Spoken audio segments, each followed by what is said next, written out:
Just listening to one of the survivors here, and it's absolutely tragic.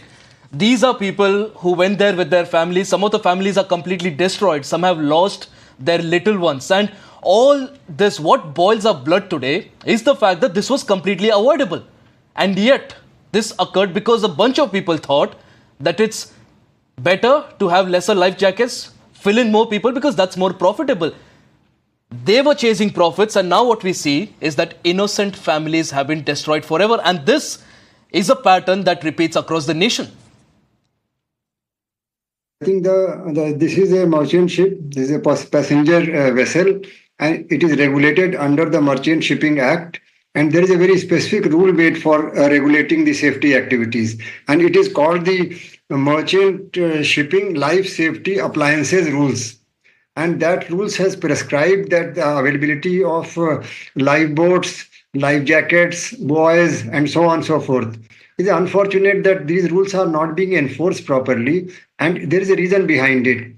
The reason is that there is inadequate staff, and the whole system is not clear whether state government has to enforce, or if it is the port trust area, port authority area, whether port authority will enforce. And and the central government has got Coast Guard is also there. So I think these things are not getting proper attention in the area where passenger ships are moving, passenger vessels are going. The Navy also conducting their own exercises. Just a month ago, if you kindly remember, that there was a Navy submarine which collided with a fishing boat just a month ago.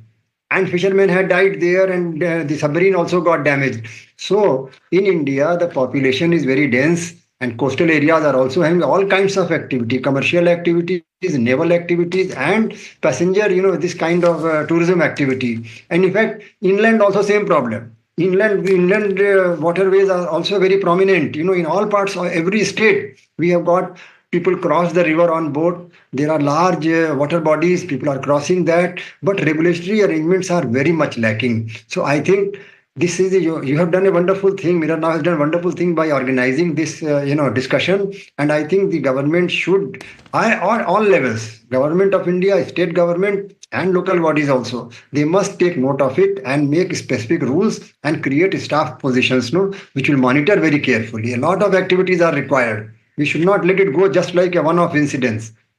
Absolutely. Absolutely, Dr. Sudhir ji, a lot of things are required, and we'll be talking about all of that today in our debate.